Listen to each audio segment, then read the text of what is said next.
Good morning, my dear students. I, Nitish Sharma, Faculty of English and Communication Skills.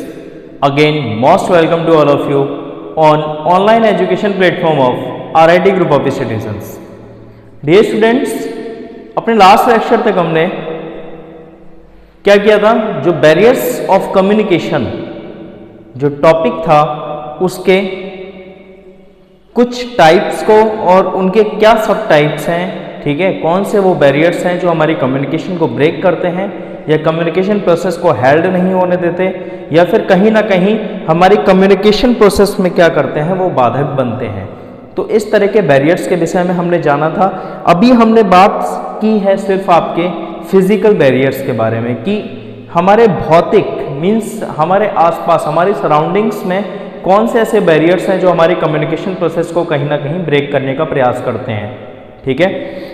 अब इसके बाद के जो 2 पॉइंट्स और हैं हमारे, जो मैंने बताया थे आपको कि 3 टाइप्स के बैरियर्स हमारे पास अवेलेबल हैं, ठीक है, जो जनरली हमारे कम्युनिकेशन प्रोसेस को ब्रेक करने का कार्य करते हैं। Physical barriers, semantic barriers and socio psychological barriers, ठीक है।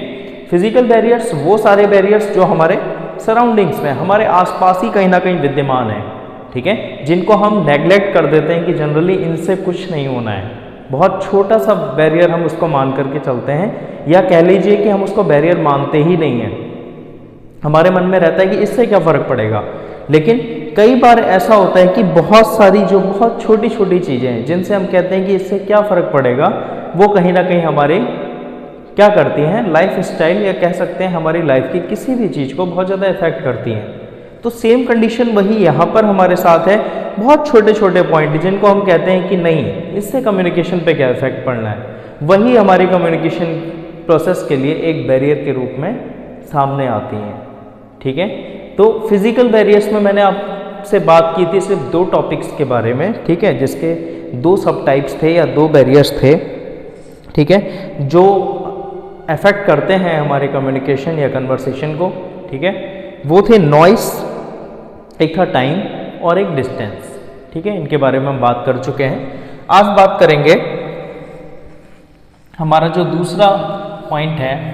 पहले टॉपिक ले लेते हैं अपना barriers of communication.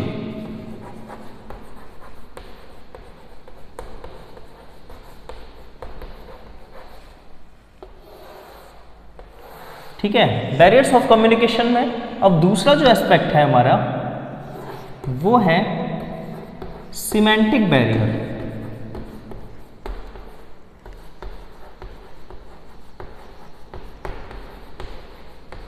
Semantic barriers, semantic barriers क्या होते हैं? जनरली अगर वर्ड टू वर्ड बात करें तो फिजिकल बैरियर्स क्या हो गया, जो भौतिक मीन्स हमारे आसपास सराउंडिंग्स में जो विद्यमान है उनको हम फिजिकल बैरियर्स के रूप में जानते हैं, ठीक है। सिमेंटिक बैरियर्स मीन्स अर्थ संबंधी, कहीं ना कहीं वर्ड की जो महत्व है उसका जो अर्थ है उस पर डिपेंड करेगा कि वो हमारी कम्युनिकेशन के लिए बैरियर है या नहीं है, राइट, ठीक है। तो सिमेंटिक बैरियर्स अर्थ संबंधी जो बाधाएं हैं, ठीक है, जो हमारी वर्डिंग से रिलेटेड होंगी, हमारे प्रोनाउंसिएशन से रिलेटेड होंगी, बहुत सारी चीज़ें उसमें आती हैं, ठीक है। जो वर्ड हमारा अगर एक्यूरेट नहीं निकल रहा है, कहीं ना कहीं हम कन्वर्सेशन एक रॉन्ग वे में कर रहे हैं, तो वो क्या है, एक तरीके से सिमेंटिक बैरियर में क्या होगा, हमारा काउंट होगा, ठीक है। अब इसमें बात कर लेते हैं हम कि किस तरह के सिमेंटिक बैरियर्स होते हैं। पहला आता है इसमें, अगर मैं बात करूं तो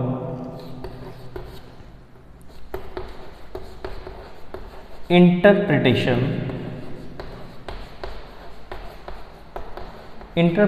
of words. Interpretation of words शब्द से संबंधित है, वर्ड्स लिखा हुआ है, कहीं ना कहीं हम ये चीज़ समझ पा रहे हैं, ठीक है। इंटरप्रिटेशन ऑफ वर्ड्स का मतलब है कि कई बार बहुत सारी चीज़ें ऐसी होती हैं जिनको हम जिस वे में रखना चाहते हैं उस वे में या तो सामने वाला समझ नहीं पाता है या फिर जितना हम प्रयास करते हैं तो कई बार हम भी उस तरीके से उस बात को अपनी नहीं रख पाते हैं या रिप्रेजेंट नहीं कर पाते हैं, ठीक है। तो क्या होता है, उसका कहीं ना कहीं इंटरप्रिटेशन हो रहा है कि कहीं ना कहीं प्रॉब्लम आ रही है, हमारा वर्ड जो है कहीं प्रॉब्लम क्रिएट कर रहा है, ठीक है। तो इंटरप्रिटेशन ऑफ वर्ड्स, कई बार कन्वर्सेशन में, ठीक है, सेंडर ने कोई मैसेज आपका इनकोड किया बट रिसीवर की तरफ से उस वे में उसको डिकोड नहीं किया गया जिस वे में किया जाना चाहिए था, ठीक है। या फिर सेंडर जो बात कहना चाह रहा है शायद रिसीवर उस वे में या बहुत अच्छे तरीके से उसकी बात को प्रॉपर नहीं समझ पाया, तो कहीं ना कहीं क्या है वो एक मिसकम्युनिकेशन हो जाएगी, ठीक है। तो ये इंटरप्रिटेशन ऑफ वर्ड्स, शब्दों का जो हेर फेर, जिसे हम शुद्ध भाषा में अगर जनरली बोलें तो जैसे कॉमन भाषा में हम बोलते हैं कि शब्दों का हेर फेर, ठीक है। शब्द अगर थोड़े बहुत भी इधर उधर होते हैं तो कई बार आपने देखा है कि अर्थ का अनर्थ हो जाता है। अर्थ का अनर्थ का मतलब ये नहीं कि सब उलट पुलट हो जाता है, ऐसा कुछ नहीं होता, ठीक है। कहने का मतलब सीधा सा है, डायरेक्टली अगर मैं बात करूं तो, कि शब्दों से कई बार सामने वाला ऑब्जर्वेशंस निकाल लेता है, काउंट कर लेता है, ठीक है। तो हम अपने शब्दों को बहुत चयनित करके बहुत अच्छे से उसको रिप्रेजेंट करें, ठीक है, तो वो ज़्यादा बेटर रहता है। तो इंटरप्रिटेशन ऑफ वर्ड्स भी कहीं ना कहीं, यानी कि एक सही शब्द का इस्तेमाल अपनी कन्वर्सेशन में ना करना, ठीक है, चुने हुए शब्दों को, अच्छे शब्दों को अपनी कन्वर्सेशन में यूज़ ना करना भी एक क्या है, एक बैरियर है, बाधा है हमारे कम्युनिकेशन प्रोसेस के लिए, ठीक है। सेकंड आता है आपका इंटरप्रिटेशन ऑफ वर्ड्स के बाद, वो भी अर्थ संबंधी ही है, जैसा कि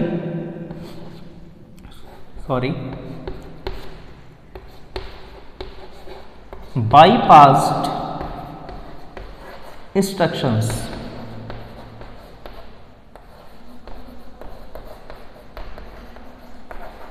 ठीक है। बाईपास इंस्ट्रक्शंस, बाईपास इंस्ट्रक्शंस क्या है? सपोज मैंने किसी एक मीडिएटर से, ठीक है, किसी एक मीडिएटर मीन्स अपने किसी एक माध्यम को चुना, किसी एक व्यक्ति को चुना और किसी थर्ड पर्सन तक मैंने अपनी बात पहुंचानी है, ठीक है। ये कहा जा सकता है कि किसी एक व्यक्ति दूसरे व्यक्ति को कोई मैसेज पहुंचा रहा है, लेकिन उस मैसेज को उसने डायरेक्टली ना पहुंचा करके एक किसी अनदर पर्सन को उस मीडियम बनाया और कहा कि ये मैसेज मेरा आगे तक डिलीवर कर देना, ठीक है। तो ऐसी कंडीशन में क्या होता है, कहीं ना कहीं जो उसने कहने का प्रयास किया, जो मैसेज उसने देना चाहा, उस व्यक्ति ने कुछ और समझा और आगे जाकर के किसी और वे में जाकर के उसको प्रेजेंट कर दिया। तो ये क्या हुआ, कहीं ना कहीं मिसकम्युनिकेट हो गया या मिसअंडरस्टैंडिंग्स क्रिएट होंगी, जिसकी वजह से वो कम्युनिकेशन प्रोसेस क्या होगी, कन्वर्सेशन टोटली अफेक्टेड हो जाएगी और बेकार हो जाएगी, डिस्ट्रॉय हो गई वहाँ पर प्रोसेस, राइट। समझ पा रहे होंगे आप मेरी बात को। इन चीज़ों को एग्जाम्पल से रिलेट करके समझेंगे तो बहुत बेटर समझ में आएंगी, लेकिन अगर आप इसको हवा हवाई समझने का प्रयास करेंगे, बाईपास इंस्ट्रक्शंस वर्डली इसका मीनिंग निकालेंगे तो फिर वो कुछ और ही दिखाई देगा, ठीक है। वो हाईवे वाला बाईपास नज़र आएगा फिर आपको, ठीक है। इसलिए समझने का थोड़ा सा प्रयास करें और इसको रिलेट करने की कोशिश करें, किसके साथ, एग्जाम्पल्स के साथ।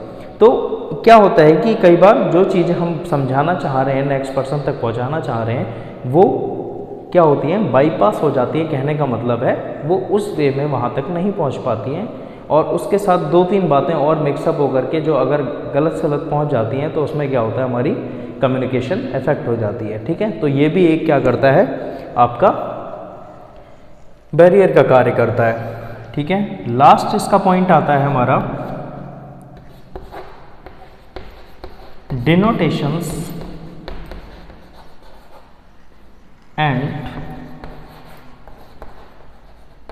कॉनोटेशंस। ये थोड़ा सा नए वर्ड हैं आपके लिए। ये क्या होते हैं, डिनोटेशंस एंड कॉनोटेशंस।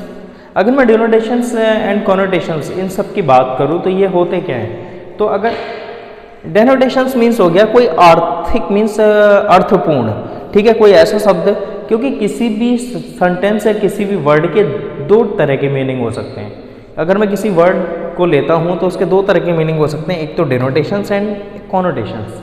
मीन्स डिनोटेशंस मीन्स अर्थपूर्ण, उसका कोई ना कोई अर्थ होगा प्रॉपर, आर्थिक या कह सकते हैं कि अर्थपूर्ण, ठीक है। एंड कॉनोटेशंस मीन्स जिसका कोई प्रॉपर अर्थ ना हो, बस वो वर्ड ऐसे ही यूज किया गया हो। जनरली आपको एक एग्जांपल से रिलेट करता हूँ मैं इसमें, कि हम छोटे छोटे बेबीज़ का नाम देते हैं, ठीक है। कोई भी किसी के परिवार में सदस्य होता है, छोटा सा कोई बच्चा होता है, तो उसको हम नाम देने का प्रयास करते हैं। तो हम क्या कहते हैं, किसी का नाम हमने चिंटू, पिंटू, मिंटू रख दिया, ठीक है। अगर बेबी गर्ल है तो चिंकी, पिंकी, इस टाइप से। अब आप ही इस चीज़ को ऑब्जर्व करिए कि क्या इन नामों का कोई प्रॉपर अर्थ है? कोई बता सकता है कि चिंटू या पिंटू का क्या मीनिंग है? नथिंग। सिर्फ हमने शॉर्ट है और छोटा सा नाम है, थोड़ा सा प्यारा लगा हमें, तो हमने उसका नाम चिंटू पिंटू रख दिया। तो कहीं ना कहीं क्या है, ये क्या है, एक कॉनोटेशंस मीन्स उसका कोई अर्थ नहीं है, अर्थपूर्ण शब्द नहीं है वो, ना ही उसका नाम अर्थपूर्ण है, ठीक है। डेनोटेशंस, कोई एक प्रॉपर नाम हमने रखा, ठीक है, जिसका कोई एक अर्थ निकल रहा है, तो वो क्या है, कहीं ना कहीं, क्योंकि जैसे सपोज आप लोगों के भी नाम होंगे तो कुछ ना कुछ उसका एक प्रॉपर अर्थ होगा, ठीक है, उसकी कोई मीनिंग होगी एक्यूरेट। अगर नहीं है तो कहीं ना कहीं वो इसमें काउंट होती है कॉनोटेशंस में। एंड डिनोटेशंस वही चीज़ कि हाँ, जिसमें कुछ ना कुछ एक मीनिंग हो। तो ऐसे वर्ड जो कॉनोटेशंस टाइप के होते हैं, तो वो क्या करते हैं, हमारी कम्युनिकेशन को ब्रेक करने का प्रयास करते हैं, एक बाधक बनते हैं उसमें, हमारी कम्युनिकेशन या कन्वर्सेशन प्रोसेस में, ठीक है। तो इस तरीके से क्या है, ये अर्थ संबंधी बाधाएं जो हमारी कम्युनिकेशन में आती हैं, जो एक बैरियर्स का कार्य करती हैं, किसके लिए, कम्युनिकेशन के लिए, ठीक है। तो ये वो बैरियर्स हैं, इंटरप्रिटेशन ऑफ वर्ड्स, शब्दों का हेरफेर, बाईपास इंस्ट्रक्शंस, कई बार मैसेज गलत पहुंचना, ठीक है, जिस वे में जाना चाहिए उस वे में आगे कन्वर्ट ना होना या फिर कन्वे ना होना, और डेनोटेशंस एंड कॉनोटेशंस, वर्ड की शैली कैसी है, उसका कोई अर्थ है नहीं है, ये चीज़ भी हमारी कम्युनिकेशन को अफेक्ट करती है, ठीक है। तो कहीं ना कहीं इसको आप बेहतर समझ गए होंगे। कहीं कोई डाउट होता है तो उसको हम आगे क्लियर कर लेंगे नेक्स्ट लेक्चर में, ठीक है। रिवाइज कर लेंगे एक बार प्रॉपर इसको। और आज के लिए डियर स्टूडेंट्स इतना ही। बाकी नेक्स्ट लेक्चर में अब आप कवर करेंगे अपना इसका अगला टाइप, लास्ट जो है socio psychological barriers. So thanks a lot and have a good day.